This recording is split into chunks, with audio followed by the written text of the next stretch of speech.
In the name of God, the compassionate, the merciful. There is a myth and big lie told about the glorious Prophet of Islam in the history. And unfortunately, some of the historians from Muslims quoted it and repeated it without doing any investigation and making any authentication about the narration. And this myth is about the massacre of the tribe of banighorayzah in Medina by the glorious Prophet Muhammad, peace be upon him, and his progeny and Imam Ali.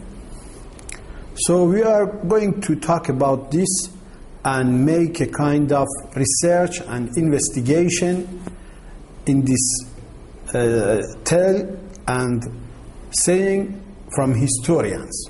First of all, we try to find the earliest resources which recorded this tale. We find that the first resource is the book which was called As-Siratun Nabawiyya by Ibn Ishaq. This book does not exist now, but later some of other historians, they tried to edit it and select some reliable parts of it in other books, like Ibn Hisham in his famous book As-Siratun Nabawiyya by Ibn Hisham. So what is the story in brief? The story is like this, and the claim is like this, that when the glorious Prophet entered to Medina, there were three tribes of Jews in Medina: Banu Qurayza, Banu Nadir, and Banu Qaynuqa.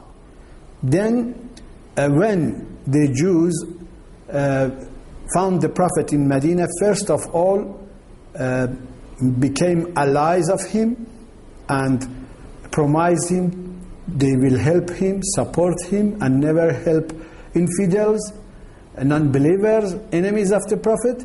But very soon they changed their stand and position towards the Prophet and started to help his enemies.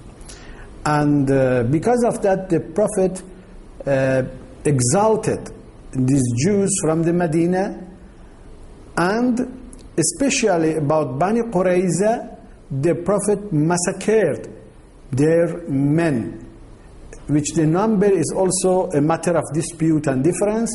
Some of them say that the men who were massacred and killed in one day were about 400, some of them say 500, some of them say 600, even up to 900, they are quoted in different books. But the story in its origin is not true and is not reliable. So the first books which you can find in this regard is Ibn Hisham, volume 2, the page 47 to 49, and also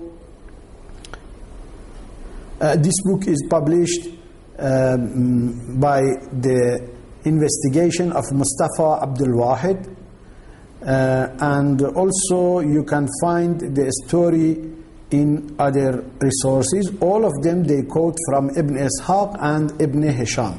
And the first one which quoted it is Ibn Ishaq, which his book is now disappeared. And we can find easily that the story is not true and is quoted by Jews themselves. Those who have this narration from the beginning are Jews and their descendants. The oldest book which recorded it for the first time was Ibn Ishaq.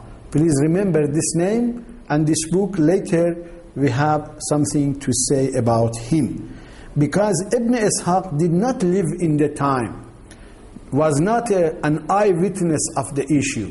He was living in the next century of Islamic calendar, not the first century, in the second century. And his book was compiled about the year 151, means that he compiled for the first time and recorded for the first time the story 145 years after the so-called incident or claimed incident.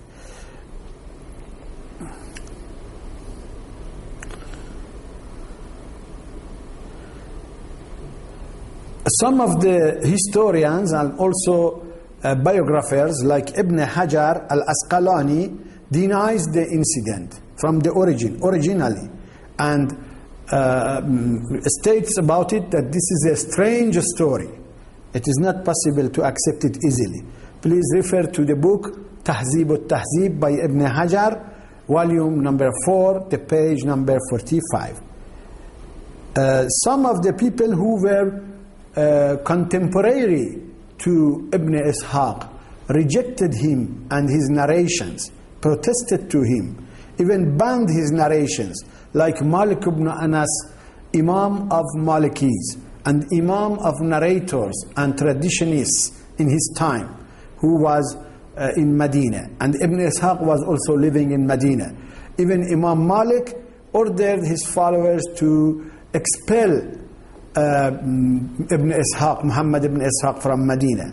So he moved to Baghdad and passed away there and was buried in Baghdad. And Malik talks about Ibn Ishaq, says he mixes between right and wrong.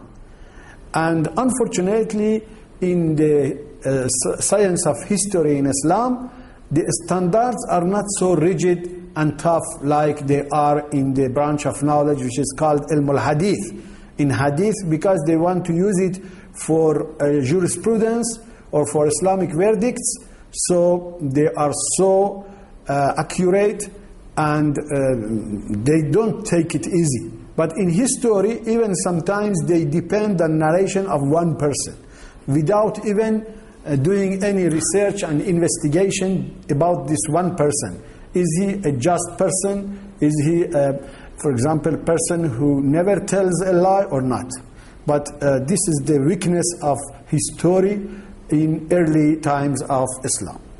But fortunately about this book of Sirah, there is a very clear and powerful stand from scholars of Islam against it. Because of it, all of them, they banned Sirah of Ibn Ishaq and it disappeared. And now something exists in the market in the name of Ibn Ishaq, Sirah of Ibn Ishaq. It is collected from here and there, from different books which they narrated from Ibn Ishaq. So we will talk very soon about Ibn Ishaq and his work and evaluate it according to the norms and standards of Islamic knowledges and sciences. Thank you very much for listening and patience. Assalamu alaikum.